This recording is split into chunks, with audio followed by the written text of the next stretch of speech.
Brilliant. Well, firstly, welcome to the webinar today, hosted by the Kite Factory. I've got three guests joining me today. My name is Christian Taylor. I'm Strategy Director at the Kite Factory. And as I say, I've got three guests who I will introduce very soon after a brief introduction to the webinar today. So for those of you new to the Kite Factory joining us today, the Kite Factory is an independent agency. We've got services that include media planning and buying, media strategy, attribution and data services. The agency, our skills and culture focuses on effectiveness, and actually we have a specialism within the charity sector and been working with charities for over a decade now. And now over half of our clients are in the not-for-profit sector, and that's the focus of the webinar today. So this webinar sort of joins with a white paper which we've recently released, and it includes research completed in partnership with YouGov, who we've got represented here with us today. And in that white paper we explore some of the barriers for individuals to donate to charitable organisations.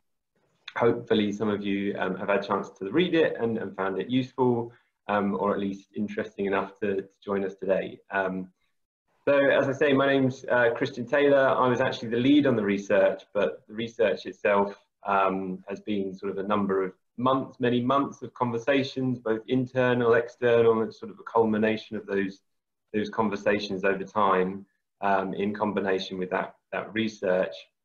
I think it's worth noting that the research actually took place back in middle of March, so the 17th to 18th of March, and a lot has changed since then. So actually today's session is a really good chance for us to discuss some of those changes in the context of the current environment, and actually revisit some of those insights and think about the impact of COVID-19 and the coronavirus lockdown on consumer attitudes and the fundraising model. So I'll just some introductions. Joining me today, I've got three people. So I've got Andy Murgatroyd from YouGov. Andy heads up the client management team that is focused on working with charity clients, charity sector, who subscribe to YouGov and all of their planning and tracking products, which include Profiles, Charity Index, and the Real-Time Omnibus.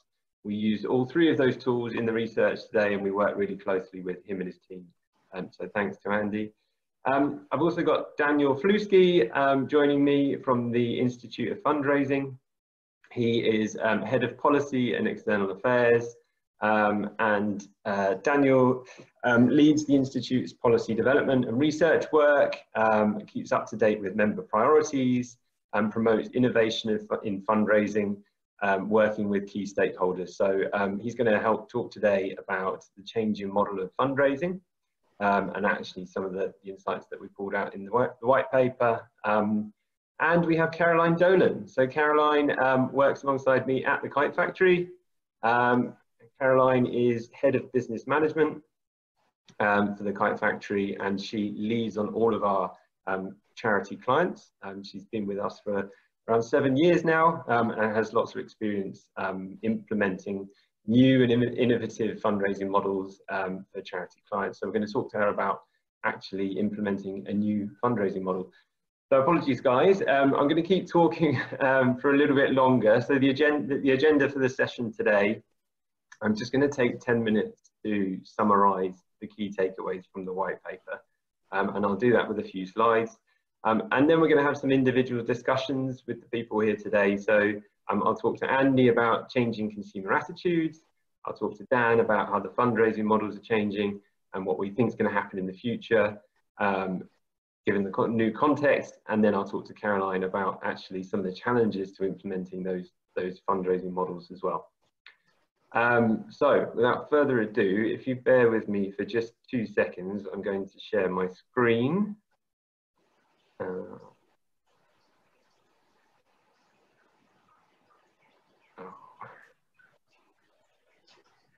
Okay. Right. Hopefully you can all see my screen now. I've got some nods, so that's really helpful. So I'm just going to quickly summarize some of the findings from the white paper itself. So as I said, I think this has happened over a number of conversations and is in light of lots of behavioural data that we're sort of seeing. So every year we see the really useful, really insightful CAF report, which is one of those really insightful behavioural data research, which shows us that actually donors who are donating or even sponsoring individuals has changed over time. And since 2016, we've seen the people donating or even sponsoring people to fundraisers drop from 69 to 65%, and that's in the 2016 to 2018. And we've sort of cross-referenced that data with our TGI survey, and we can see that actually 12% of people over a longer period are no longer donating directly to charities, whether that's through a one-off cash donation or a regular gift.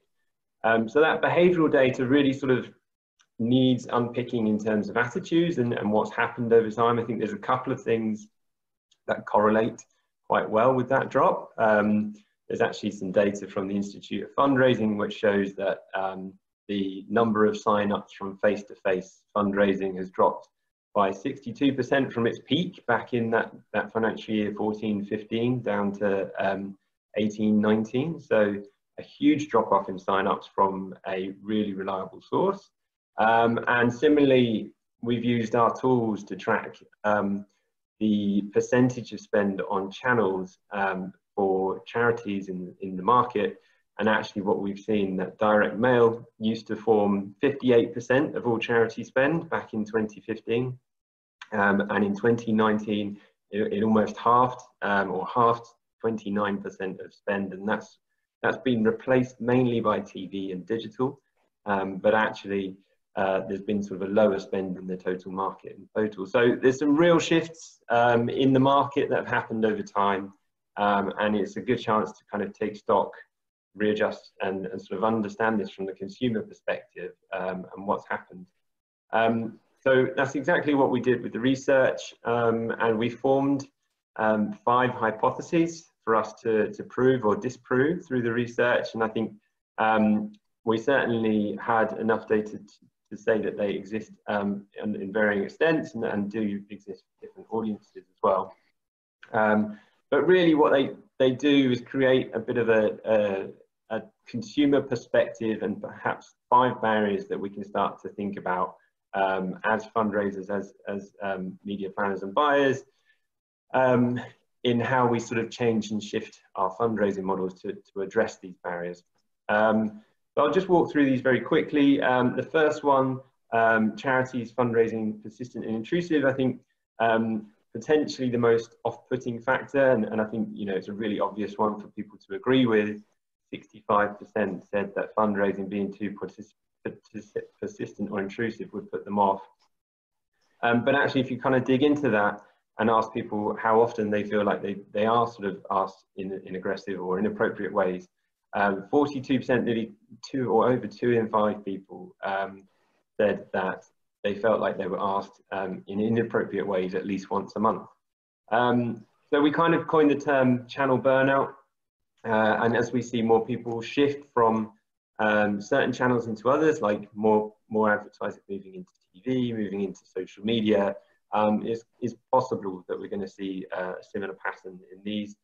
So really we sort of point to how charities can use these channels in different ways. And one of the concepts I really enjoyed is actually flipping face-to-face on its head and imagining if perhaps people came to us to talk to us, to individuals from the charity, proactively with something to talk about in value, rather than perhaps avoiding individuals.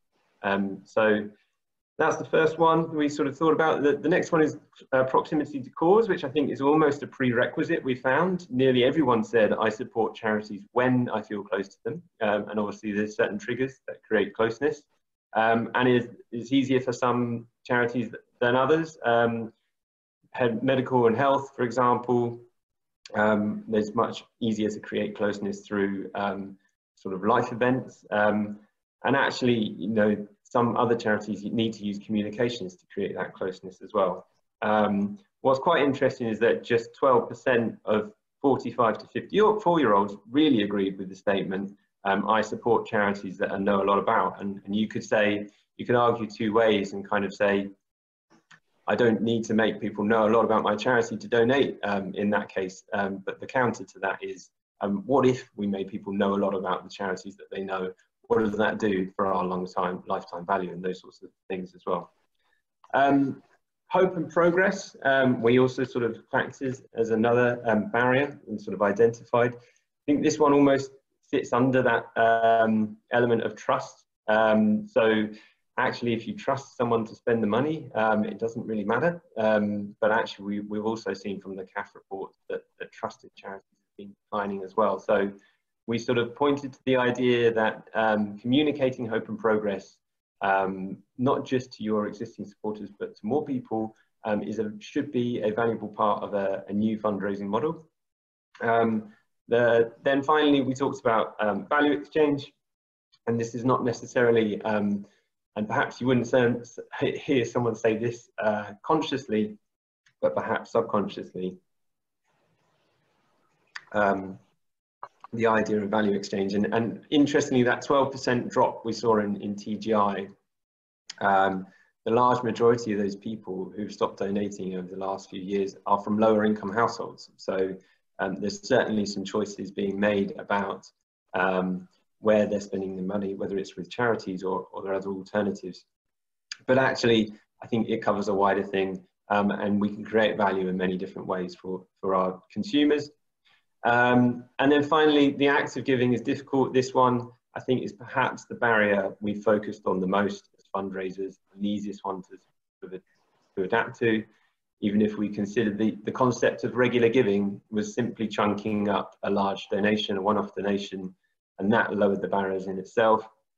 Since then, we've had innovations in SMS, we've had innovations in online, and actually making it as easy for people to donate enables us to start thinking about some of those higher funnel barriers that we're now sort of seeing from an attitudinal perspective.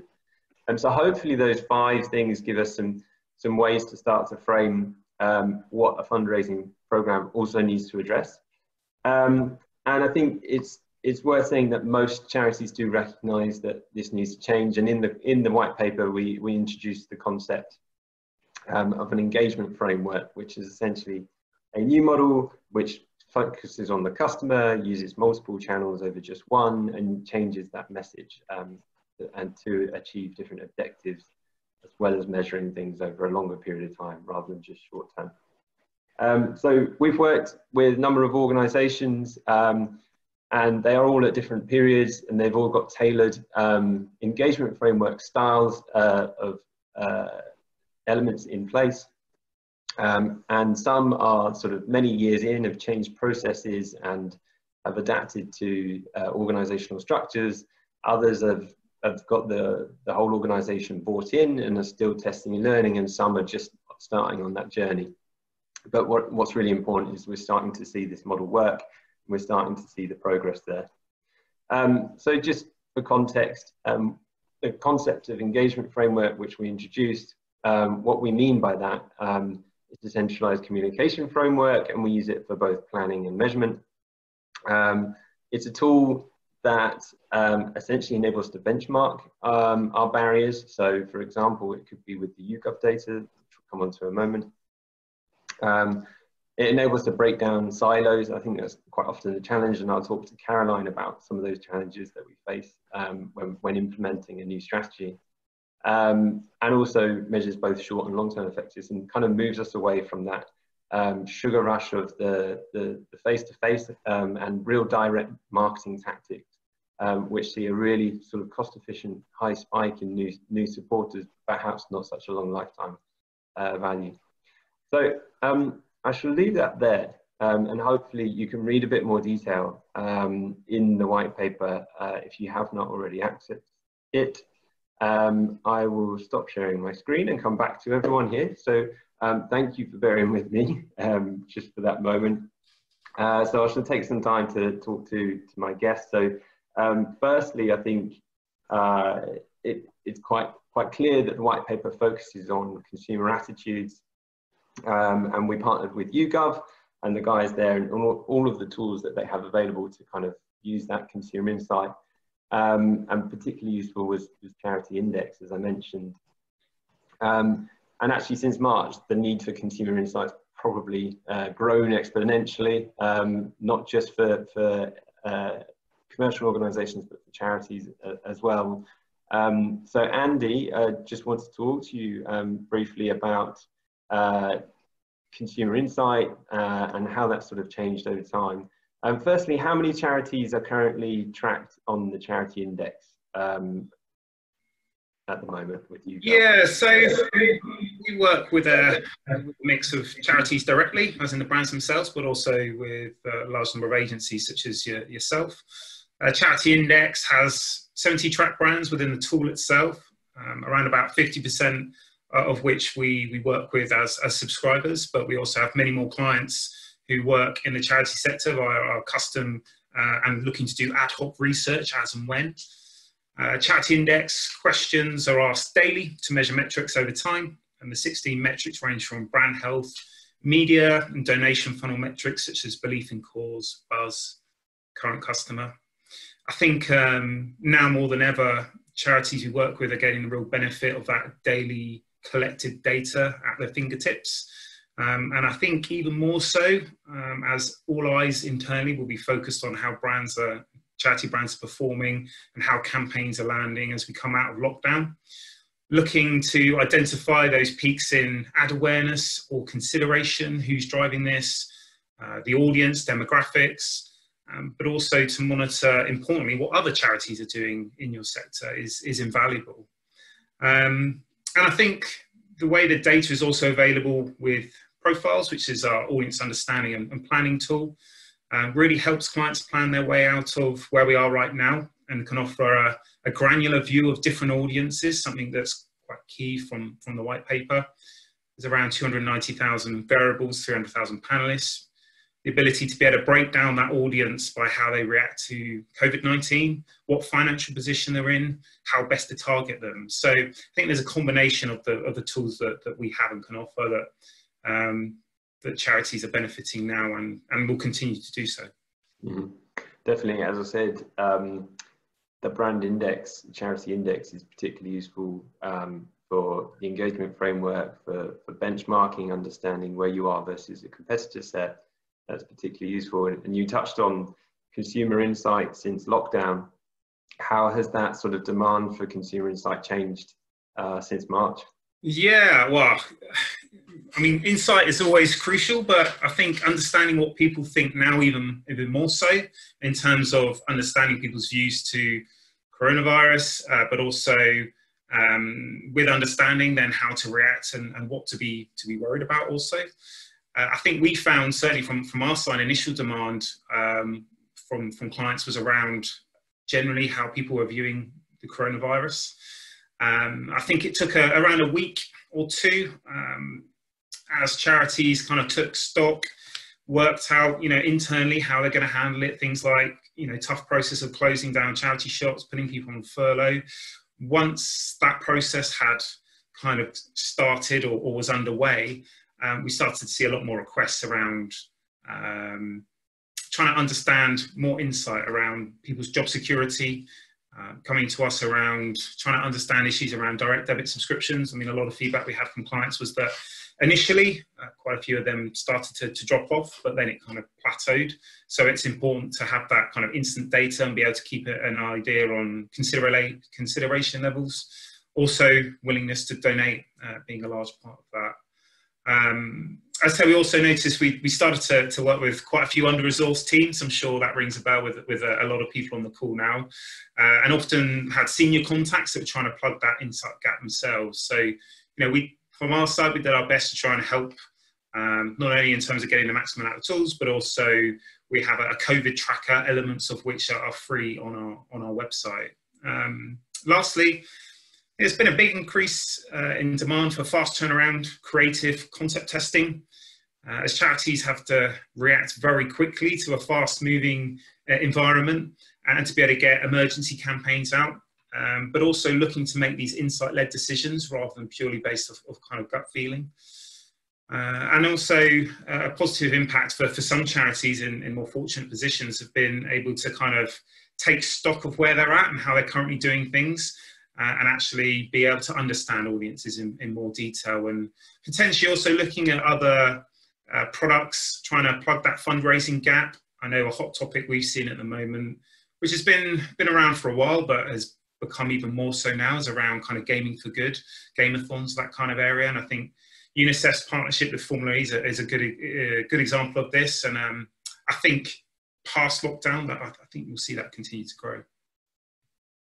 Yeah, definitely. I think there's probably some processes brought in as a result of it, which will sustain and perhaps become more crucial to fundraising. Have you seen any trends in Charity Index in terms of some of those metrics since coronavirus? Some that you might be able to share? Yeah, so we've seen some interesting trends made up of a combination of Charity Index data, but also our YouGov coronavirus tracker. I know that there was initially a strong reaction to the coronavirus in terms of people willing to volunteer. The NHS Volunteer Response Service, for instance, was oversubscribed. However, we did some research around late March, and we actually noticed that we saw a decline in people actually wanting to volunteer now, maybe down to just pure fear at that time, or feeling that they may be doing more harm than good. However, as that slightly dipped, we did see a positive note for the sector. There was an increase in those that would donate not only to COVID-19 related charities from 7% to 14%, but also importantly for most people on the call, the non-COVID related charities also saw an increase in donation consideration from 6 to 10%. And I think this story plays out with what we've seen in Charity Index as well. So good example of this, St John's Ambulance, they had a lot of media attention, big increase in buzz, which also related to consideration around the opening of the Nightingale Hospital and being recruited for that. And also charities like Shelter that reacted very quickly to the crisis with emergency appeals. Obviously, people losing their jobs, housing crisis, people not being able to pay a rent. That actually got a real significant cut through with ad awareness and consideration. I guess looking forward, we're now starting to see a big uptick in people feeling optimistic, which is good to hear. Perhaps with the lockdown measures easing, or people starting to feel like there's some sort of normality, or people kind of taking Dominic Cummings' lead and kind of thinking, well, if he can do what he wants, so can we. But we have noticed that 58% of the population at the moment are feeling like the situation is improving. And a key audience for charities, 55 plus, that's actually 65%. So I think, that there are some positives to take from it where we're at the moment. Yeah, that's definitely useful to kind of see those trends. And actually, I think what we quite is another good question is around the 5 barriers. We kind of think back to those. Do you think there are any of those 5 barriers that are going to become more important since coronavirus? So thinking about hope and progress, proximity to cause, the act of giving. What do you think around that? Yeah, I think looking at the white paper, I certainly think that the perception of fundraising is intrusive and persistent is probably the larger barrier, I'd say, moving forward out of lockdown. There's generally a lot of goodwill within the British public, very charitable. People want to help and donate. I think the research I mentioned just shows that, and respond well to emergency campaigns. However, moving forward, as we kind of ease the lockdown restrictions and come out of the COVID crisis, I think charities are going to, they're going to be under pressure to make up for lost funding. And I think that the data from the white paper certainly shows that an audience-led approach is needed. Looking at different messaging to those different audiences, potentially avoiding kind of, the ask at the end in all messaging to avoid that kind of ask fatigue. I think thinking about that in terms of example of clients I've seen, or brands that I've seen do a good job of that. I know that Alzheimer's Research do, a good job with their Share the Orange campaign. It's tackling around the messaging misunderstanding rather than the direct ask. So I see more approaches such as that to try and get around from purely just the ask, because I think yeah, people will be getting saturated from that even more so as we ease out of lockdown. And hopefully by taking this different messaging, different audience approach, and the majority of charities doing that, we'll see less relying on a traditional approach. And hopefully, if we run this white paper again in a couple of years' time, we'll see the metrics going back the right way. Definitely, I think you're right. It's going to be a really challenging time when faced with income challenges. To come out of these emergency appeals and actually start thinking longer term and thinking about the longer term aspects of fundraising and communications.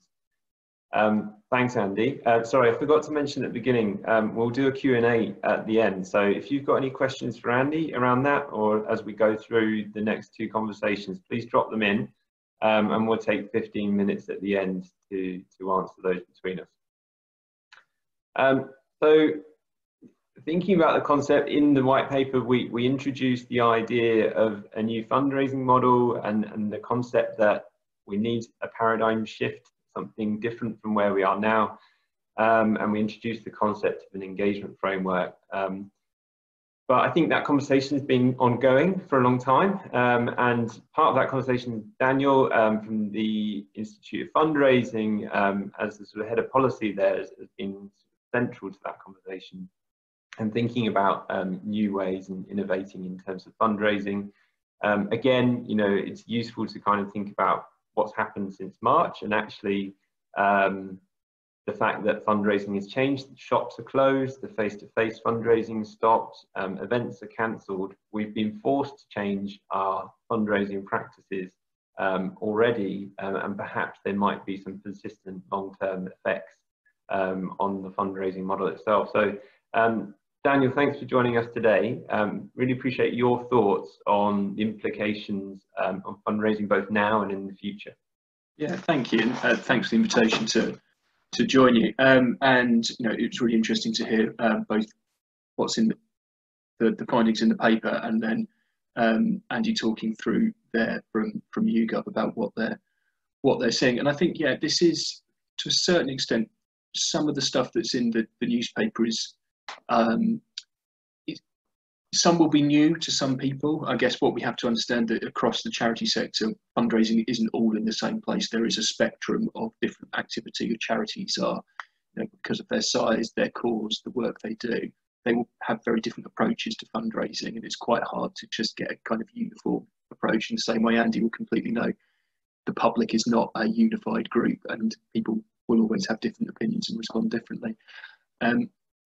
I think what we probably saw is that, this going back, I guess, to 2015, when we saw the issues with fundraising and Olive Cook and the establishment of the fundraising regulator, and going back then, I think some of what we're seeing around this relationship model of fundraising really some of the conversations were sparked back then about a new way of working, and that supporter-centric, supporter experience being absolutely essential. And some of the stuff around kind of undue pressure and persistent approaches were starting to be discussed then.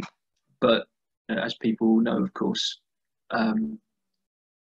discussions and conversations take a long time to filter through to actions, and changing whole cultures does take time. So I think what we're seeing is, at the moment, some organisations have probably started adopting a new approach, but not across the whole sector. So, for example, I know some charities who've almost kind of rebranded their fundraising department and call it supporter experience and impact. So it is much more about the relationship and about the supporter, not just about the financial transaction. So I think what we're seeing in your white paper and the findings from YouGov is really just seeing where we are on that journey, that we've probably made some steps, but across the sector there's still quite a long way to go, and we really need to be mindful of where we are on that journey and where the public is specifically. And some of those things that we were thinking about, and some of the stuff that's in the paper, I think is even more relevant in the situation that we're in now, and how fundraising and giving has responded within the first kind of 2-3 months of the pandemic and lockdown.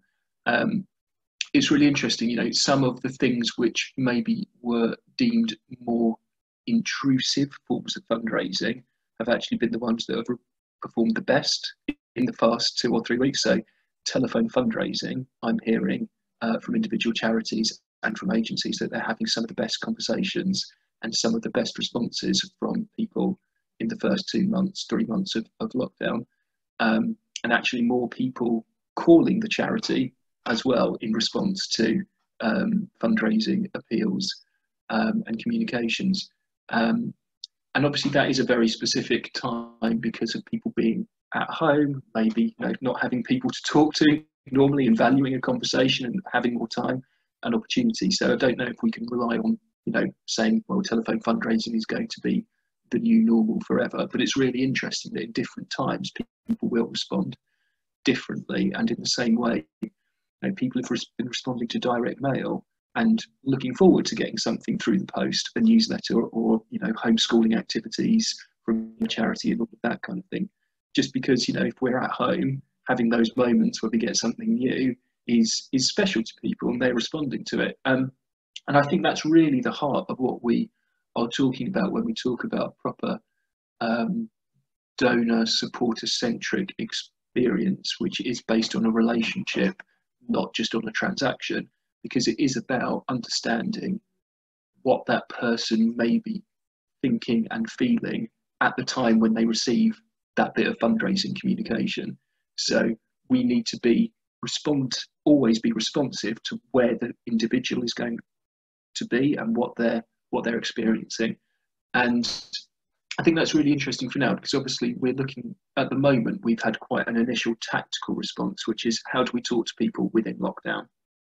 And in the next coming weeks and months, we know that lockdown is being eased and that areas of society and industry and business is going to be resuming in some form according to social distancing. So I think we need to now think, okay, well, maybe what worked in some cases within lockdown isn't necessarily what's now going to work for the next 6 months or the next year. We always need to be responding. So how are we going to change that to reflect the fact that people will be going out more?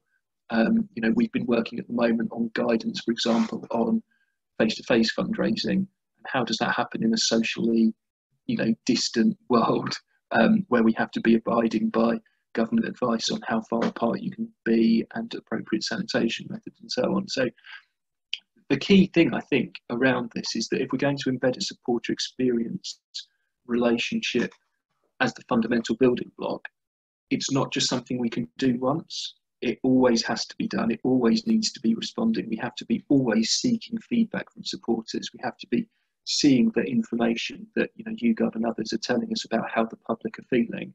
There's been some really interesting stuff about people feeling anxious or stressed or isolated.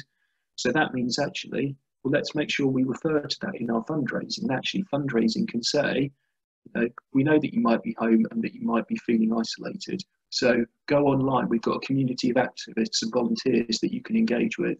You can actually make that fundraising communication completely about the supporter.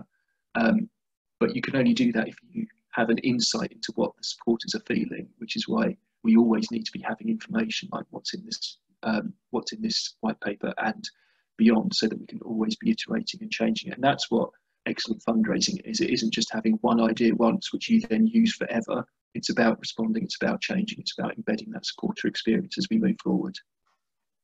Definitely. And I think all of those principles become new skills that need to be adopted, not just now, but consistently. So that consistent consumer insight and then forming that into a communication or product, whatever it might be. We're seeing continued success with those sort of customer-centric new ways of interacting with consumers. And I think that's definitely going to be the way things do change. And absolutely, the challenge that fundraisers will face is not having things that have previously worked, and it's almost being taken away from them, like the face-to-face. And how do we adapt and change? And I think the question will not be necessarily what replaces my face-to-face fundraising, because there isn't anything as effective out there that's going to do that. So It's how do we change the model to sustain income over a longer period of time, and actually skills around modelling out income over a longer period of time rather than shorter periods of time will also be really, really crucial as we come out of this period as well, I think. Yeah, absolutely. And I think one of the things we have to be really mindful of is that I think there's three stages, I think, at the moment, which are, there's the initial lockdown, there's then the kind of social distanced world that we're moving into, and then on the horizon, what we also have to be mindful about, of course, is the kind of looming economic downturn, recession that's coming. And I'm sure Andy can maybe talk about how people may be feeling about that in terms of economic, because if people are, if their household income is down, if they've lost their jobs, if they're worried about their finances, that's going to have an impact on giving as well. So that's where, in terms of, we always have to be adapting and changing. So we have to, if we're going to embed a supporter experience as the building block, then we need to be thinking ahead as to how things might be changing and how people might be responding. But each of those bits, lockdown, social distancing, the economic downturn, presents challenges, and it means that we need to be adapting and we need to be responding to people as they go through different stages. Sure. And I'm sure there's going to be lots of different cohorts of individuals who will be affected differently by that economic downturn. So again, breaking that out, understanding how a charity can play a role for them will be really crucial. Thanks, Dan. That was really, really great. Thanks for all of your insights and useful to hear what's happening across the charitable sector. Which brings me to Caroline, just 10 minutes before we do a few questions. So Caroline, you've been working with charitable organisations for a number of years, putting in these sort of customer-centric fundraising models, shifting away from perhaps some traditional practices and trying new and different things and testing and learning along the way. And actually, using those to tackle some of the 5 barriers that we've talked about. Can we just talk about what some of the challenges faced by an organisation when implementing a customer-centric or engagement-led fundraising model? Yeah, absolutely. Essentially, from our experience, there has been 3 core challenges in implementing this more customer-centric engagement program. The first one is content. The second one is measurement. And the final one is department silos. So if I take content first off, content really needs to address what you want your prospective audience to do. And literally cannot expect and assume that people are just on the brink of giving you a cash donation or a regular gift. Neither is it as simple as taking somebody just on a linear journey from awareness to donation in one go. We've done a lot of testing within the Kite Factory to know that sadly people just don't react in that way. So what is really needed, and it really builds on what Daniel was saying, is that long-term lens and that long-term narrative that people can consume, consider, react, engage, and that will happen at whatever position they are in that relationship with your brand. The second area of challenge is measurement. And as we move to more engagement-led approaches, we need to be able to quantify success, and that isn't just on a pure year 1 income ROI level. And the more layers we add into this measurement, you can start to measure the interplay of different dynamics and the effects of different departments, and that can be from events to individual giving to legacy and retention. But again, going back to that same thing, is that this is not a one campaign approach, and this really does only work through a long-term deployment and testing and learning along that journey. And finally, and probably one of the hardest ones to overcome in terms of challenges, is department silos. The way organisations are set up is that each individual department has its own specific income goals, and that department will then prioritise its goals over the organisational goal. And to be able to make that shift into holistic planning really make it, an organisation needs to be quite brave to achieve this, as it's not very easy to do. And I think with recent events with the pandemic, I think organisations have been forced into braver ways of working, getting emergency campaigns out the door faster than we ever have done in the past. But we know that the whole landscape has now changed. Face-to-face will not be the same for a very long time, if ever. We see events that have been cancelled. We see the challenges with retail-driven income. But I think as a sector, what we should be very proud of is the fact that we've shown that we are resilient and we can react to these huge challenges. But innovation really isn't just right now. Innovation has to look beyond like the initial stage that we're at right now. Definitely. I think those processes, those structures are the real challenging part to change and take time. Absolutely. And I think we've witnessed that in many circumstances, and actually probably good to talk about how do you overcome some of those challenges, and what are the key things that you need to do those. So in terms of overcoming them, and it's going back to the organisational and department silos, with an engagement-focused strategy, the whole organisation needs to understand it and have buy-in to this approach. And that is everybody from your trustees to your financial director to your head of IG to your people that are running like the events on a day-to-day basis. And every single person within the organisation needs to understand what they are doing and why, how they're going to measure that, and what is the contribution to the organisation as a whole. And again, it's that process of breaking down these departmental silos. The other way to overcome these is it's kind of an obvious one, but it's having clarity on cash flow expectations and ROI. But that's essentially the same with any new approach. And at the Kite Factory, we've worked with a lot of organisations in terms of modelling income over a long time frame. And that really does add confidence that this new engagement-led approach will pay back in the long term. Yeah, I think that's always crucial, to have an understanding of when and how. I don't think they're always perfect, but certainly creates an understanding and creates a confidence that there's going to be a shift, and therefore we can hold our nerve in the short term to kind of see the gains in the long term. I think it's all really important. Thank you.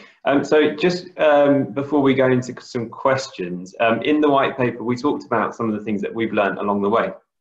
So doing engagement campaigns, implementing engagement framework, some of the principles. We said that one of the things we've learned is that one piece of communication can't meet all needs, and creating a bespoke communication across something like an engagement framework is more effective. Can you just sort of elaborate on what we mean by creating bespoke communication? Yeah, I mean, if only one size fits all, but yeah, it absolutely doesn't. And it's really going back to that premise that we need to find messaging that resonates with supporters wherever they are in their own personal journey with your brand. So I think as a sector, we really do understand what we're doing in the transactional space. And essentially what engagement strategies are looking at is not just testing a £5 ask versus a £10 ask. It's a lot more complex than that.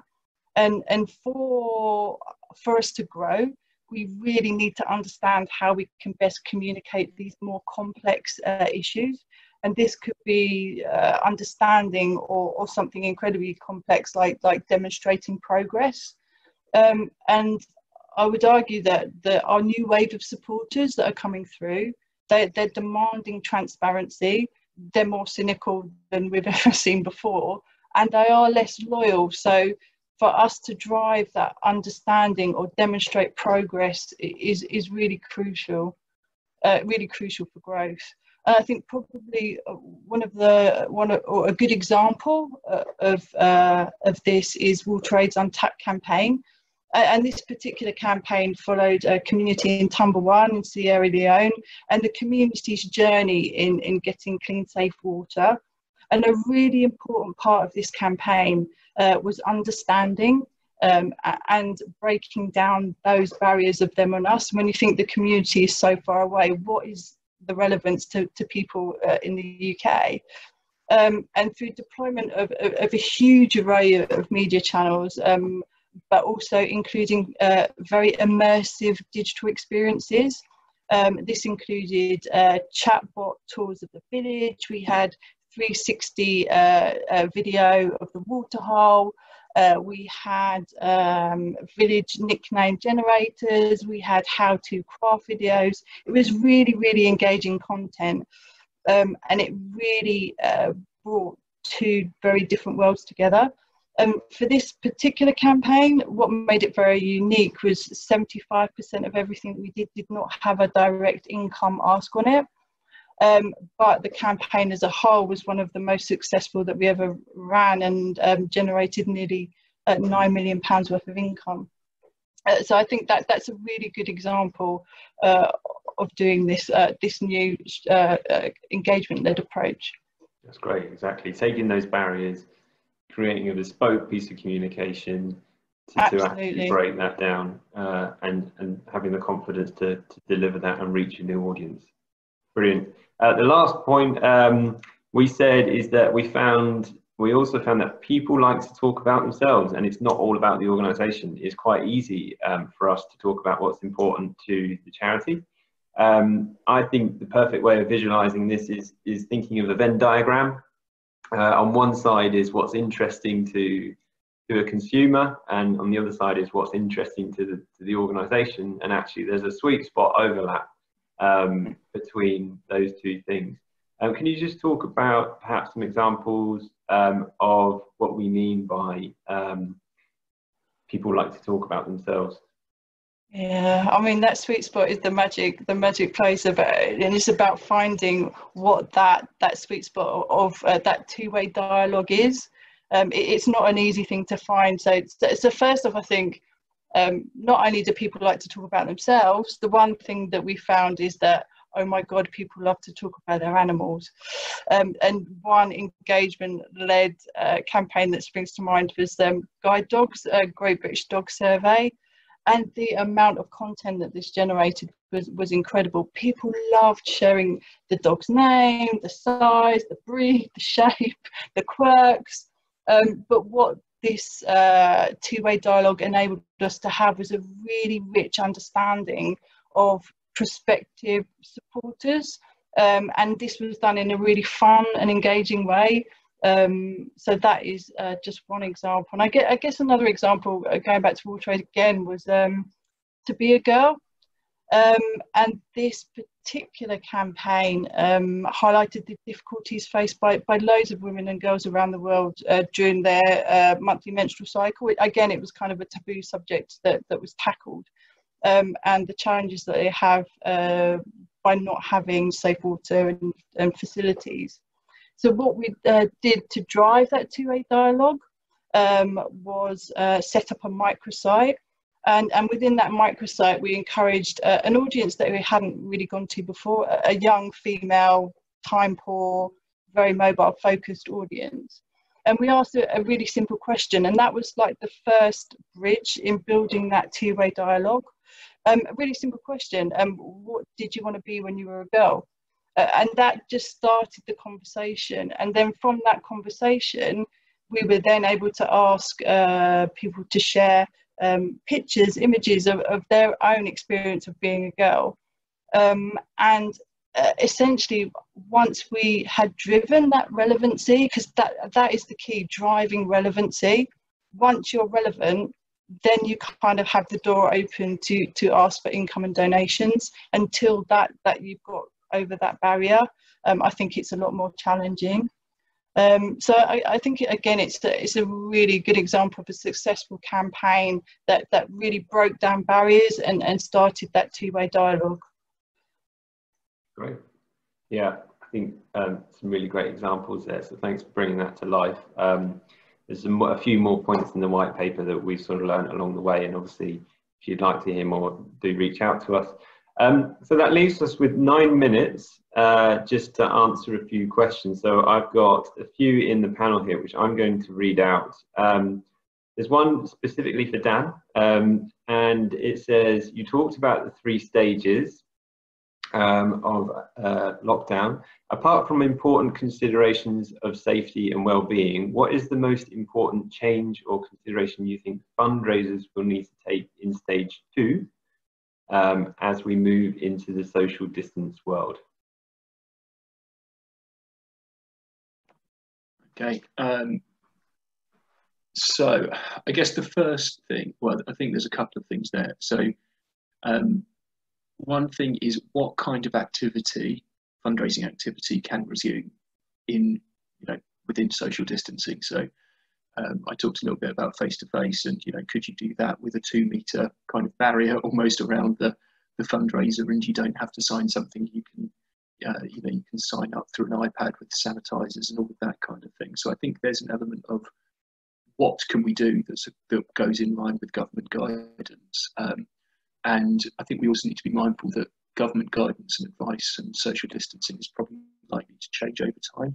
So, there's been rumours about the 2-meter distance being reduced to 1 metre at certain times and that kind of thing. So we will always have to be responding to that. Could you have a socially distant coffee morning? Like Macmillan do coffee mornings. Could you have a socially distant coffee morning in a park?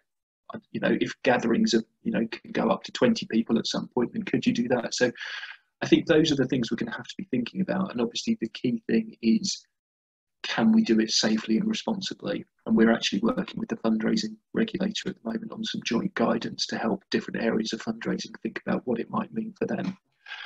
But going back to what's at the heart of the paper is, even if we could do those forms of fundraising, will they work? Will people respond? Do people want to go to that kind of thing in a new world?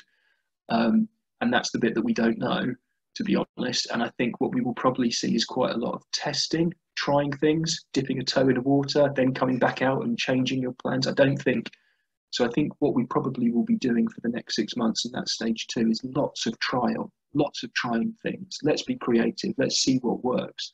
I don't think what we're going to be able to do is have a plan which we then stick rigidly to till the end of the year. What we will need is an approach which allows flexibility, which allows testing, which says, right, we're going to try a few new things and we'll see how it works. And the ones that works will then, within teams and resources, we will scale up and work as best we can. So I think it's about the approach that you take. It will be iterative, it will be trial, it will be refining, it will be trying something and then never trying that again because it didn't work. I guess there's also something which is just the things which have worked, in the first 3 months of this. So good emergency appeals. How long can we keep doing them? We're going to have to change some of that immediacy of the urgency of the need to respond to coronavirus is going to be different. So although some things have worked and it's been fantastic to see some of that creation, some of that innovation and inspiring fundraising, we need to learn why that worked, not just repeat it. And I think that's the key thing for me. Understand why things work and try and adapt them to a new world. Don't just copy and paste them for the next kind of newsletter or the next appeal that you're doing. For sure. Thanks, Dan. I think that's really, really important. And I think it comes back to, in that next phase, again, how are your customers, whether they're old or young, what are they going through? And how can you help them again? And that's going to be really crucial, I think. Again, it's that product development, that communication bit. Right, I've got a couple of questions which are fairly similar. I shall read this one. I think, Caroline, this one could be directed to us. So how can small charities make the case for investment in brand building or engagement when they're used to only looking at short-term ROI, especially with so much uncertainty around income because of Corona? I think it's a really crucial question on lots of people's Yeah, I mean that's a really critical question, and moving into any new strategy, you want to have the confidence that you are going to deliver that income that will keep your organisation alive.